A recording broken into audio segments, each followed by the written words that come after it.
Hello team and welcome to another ATP Geopolitics video with myself, Jonathan MSP. This is Ukraine War news update for the 9th of November 2023. This is the first part thereof. Let's go to where we normally start, the Ukrainian general staff figures for the Russian losses for the day before. All the usual caveats apply, of course. Find them in the description to this video below the video now. Let's see, 780 personnel lost. That is still a large number of people, not as high as we've seen over the last 4 or 5 days, maybe longer, but it's still towards the middle, the top end really of the range that we're used to since the counteroffensive has begun, or arguably and has ended. 8 tanks, 22 armoured personnel vehicles and 29 artillery systems, so 8 tanks is not as many as we have seen, but I keep thinking there just can't be that number of tanks left. We've heard that in the Krinky area, one of the Dnipro River areas, the Ukrainians have claimed that they've taken out every single tank in a 25-kilometer range from where they are due to drones. Now that is incredible, but it also shows that tanks have been attrited to a really fundamental level, and the Russians have a choice: either continue to place their tanks in harm's way or keep them cautiously back, which means that they are not able to do their job, but they are keeping them safer. So it's that trade-off. This could be the case in general across the front line, which is keeping the tanks only for doing major offensive maneuvers and otherwise keeping them behind the range of first-person view drones and similar. So it could be that there are just fewer tanks to hit, either because there are fewer or because the Russians are being more cautious. 22 APVs, on the other hand, is another day of high numbers in that category. It's just incredible the amount of pieces of equipment that the General Staff have claimed the Russians have lost. And that probably indicates that they are still doing offensive maneuvers in a number of positions up and down the front line. 29 artillery systems shows that the Ukrainians are still targeting those artillery pieces, again, up and down the front line. 3 multiple launch rocket systems and 2 anti-aircraft warfare systems is significant. That's well above the average for the war, as in, I know it's to say well above when you've only got 2 seems a bit problematic, but if they are losing less than 1 a day and they lose 2 in a single day air defense systems, then that is a bad day for the Russians. And the same with multiple launch rocket systems. They've lost 1 and a bit a day on average. To lose 3 is over double what they're used to. 10 drones. We've had a very quiet night last night from drones, so that would be from the night before. And then 47 vehicles and fuel tanks is absolutely phenomenal. Just a massive number. 5 pieces of special equipment as well. Fairly significant. They are losing lots of pieces of ISR and electronic warfare equipment regularly in the moment. I just get a feeling that the Ukrainians are trying hard to degrade the Russian capability in that area. Now, sadly enough, I know Andrew Perpetua has been working crazy hard at the moment, not getting enough sleep, and he's been unable to produce his daily loss list of equipment that both sides have lost over the last 24 hours plus. That's obviously a bit of a loss as far as I'm concerned. It's a really useful list, but he does work insanely hard. So we'll have to look at a few bits of footage and sources elsewhere to see what picture we can paint. Previously unseen destroyed Russian 9A317M Telar of the Buk M3. So this is a launch system of the Buk M3 air defense system, reportedly in Luhansk Oblast of Ukraine. This is a 3rd confirmed loss of this type of vehicle in Ukraine. The Buk M3 is the newest version of the Buk series medium-range surface-to-air missile system. It was adopted by the Russian Armed Forces in 2016 and can carry up to 6 missiles. Significant that they have lost a number of these, some of the newer equipment. It just gradually degrades our overall capability in air defense system. So just to let you know the difference between TEL and TELAR. So when you see these letters, this acronym, what does it mean? Well, Transport Erector Launcher and Radar is a TELAR, and just a TEL is a Transport Erector Launcher, so it doesn't have a radar with it. These are often you can often have separate systems that work together, or in I guess in one as well. This is a teller, so it's a transport erector, launcher, and radar, so all in one. That is a sore loss for the Russians there. Right. Okay, moving on. Um, so we have a couple of bits of Ukrainian loss here, and I can't tell you when they're from. They could be old losses, but they're not going to be too old because the Ukrainians haven't had the CV-90 for very long. This is the infantry fighting vehicle supplied by the Swedish, supposed to be one of the best in the world. Ukrainian CV-9040C destroyed in the Bakhmut direction, as according to this source.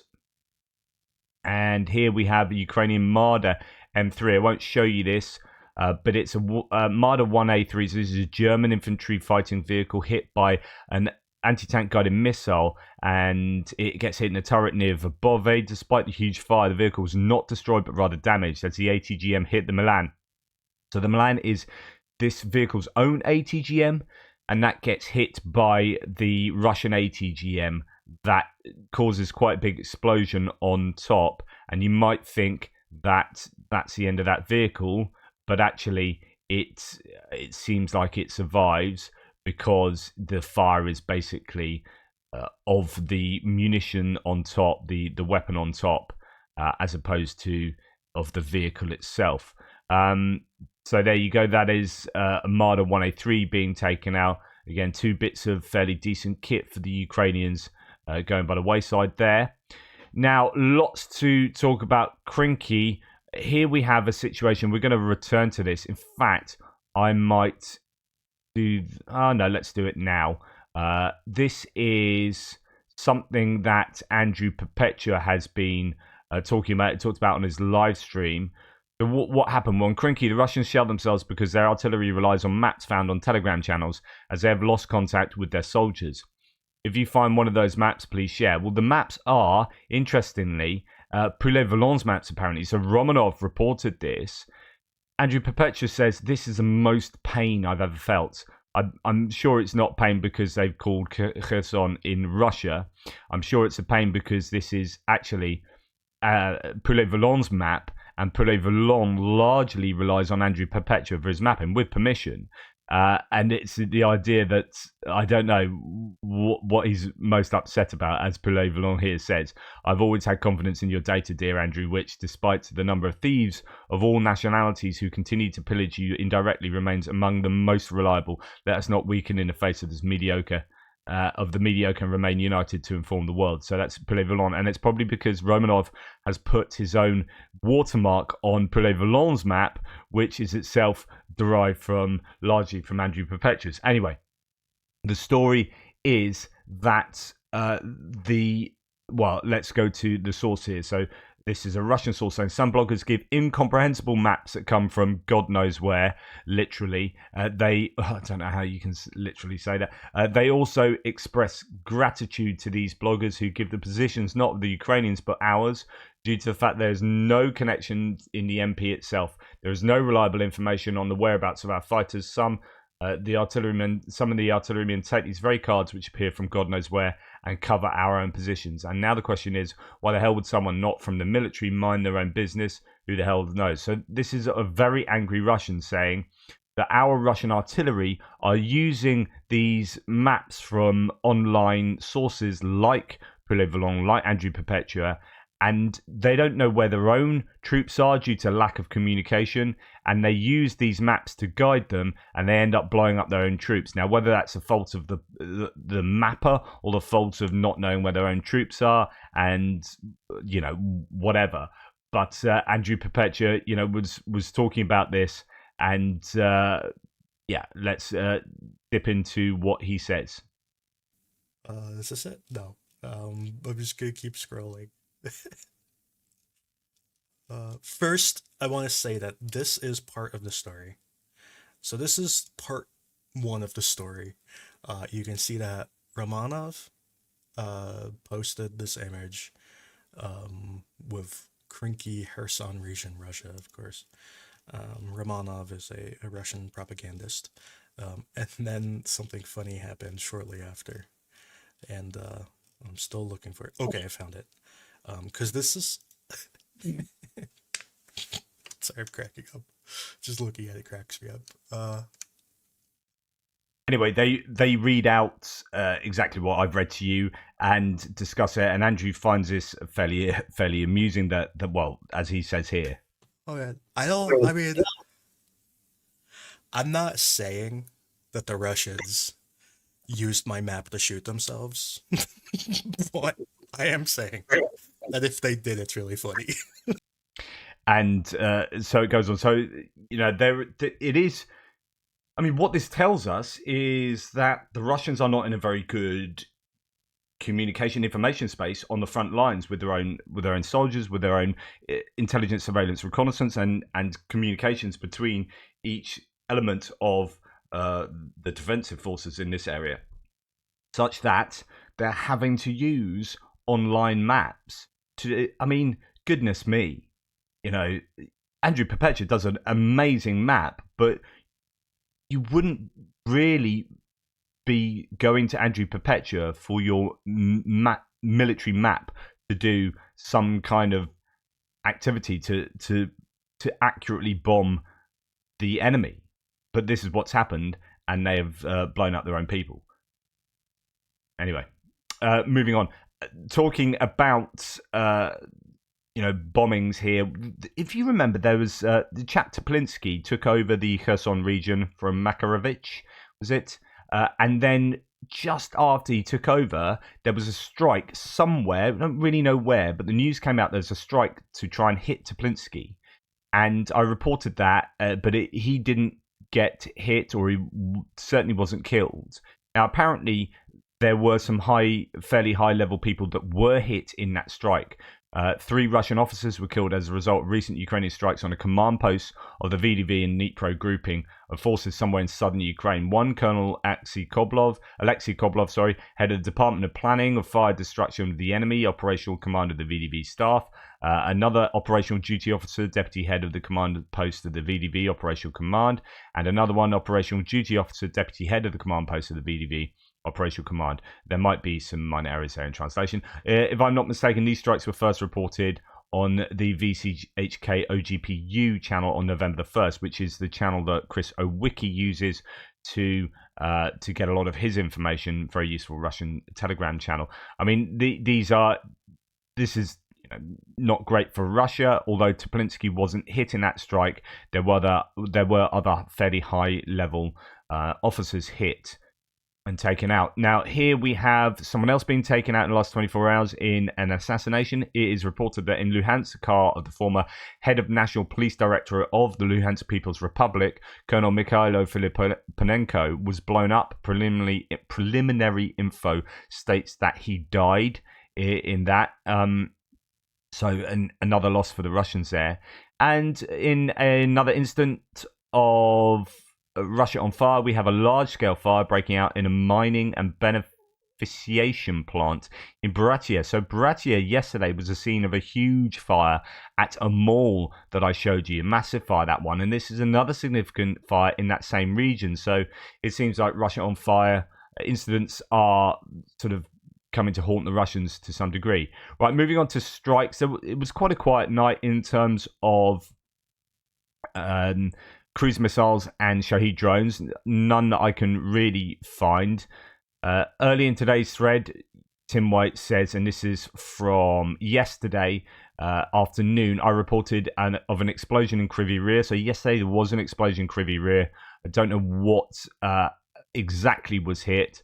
Officials had confirmed that critical infrastructure had been hit just outside the city, and no one was injured, but no photos. Don't know any further details about that.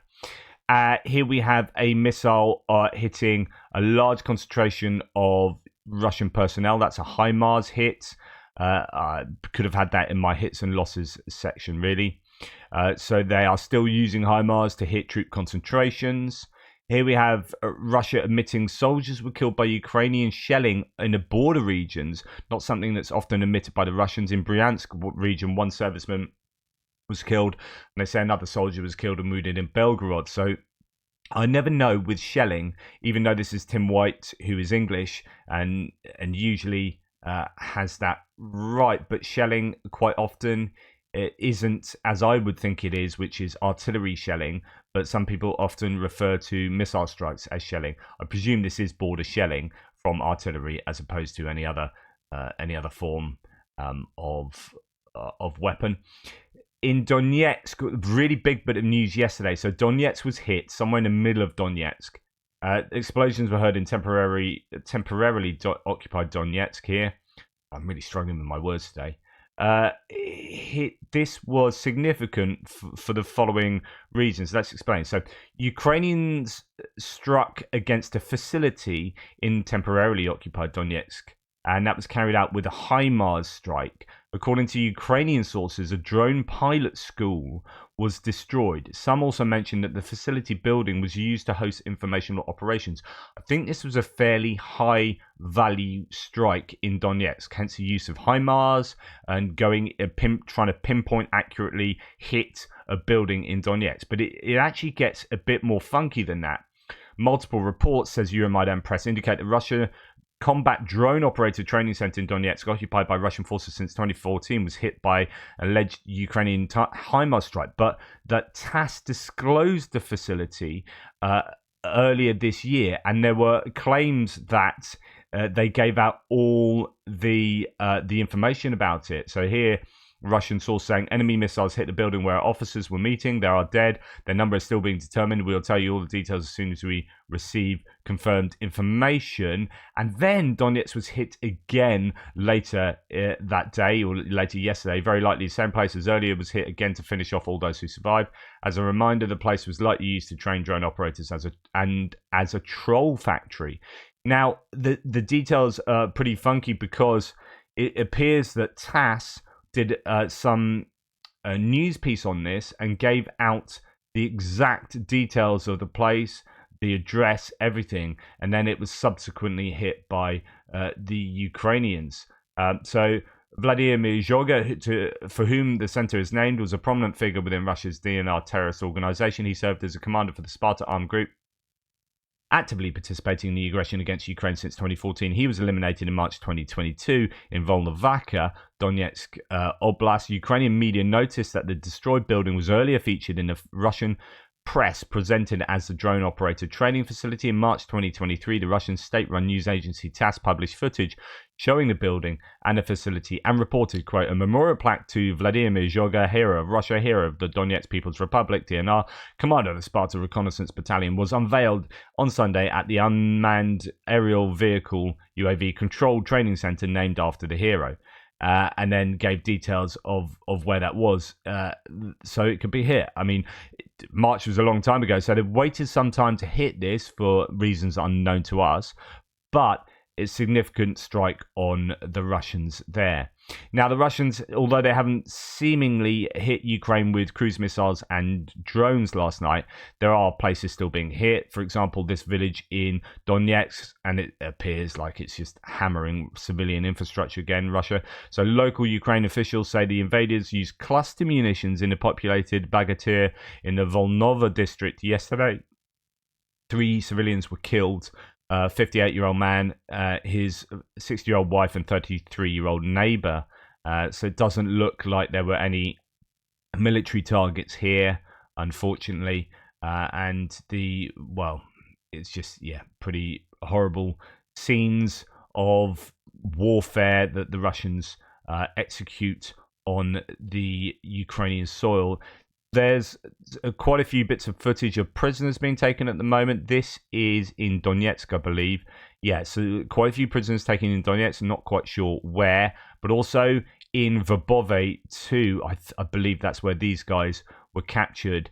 That's significant because it would show that the Ukrainians are taking over positions in that part of the woods. So the Robotina sector, which would be good for the Ukrainians. Okay, moving on to other bits and pieces. Due to the large number of, speaking of prisoners, it's like a plan is. Due to the large number of Russian prisoners of war in Ukraine, a new camp for their detention is being opened, the I Want to Live project. So it claims that some 17,000 Russians have been removed from front lines due to the I Want to Live campaign. And that's not all of them being captured, I think, and going into prisoner of war camps.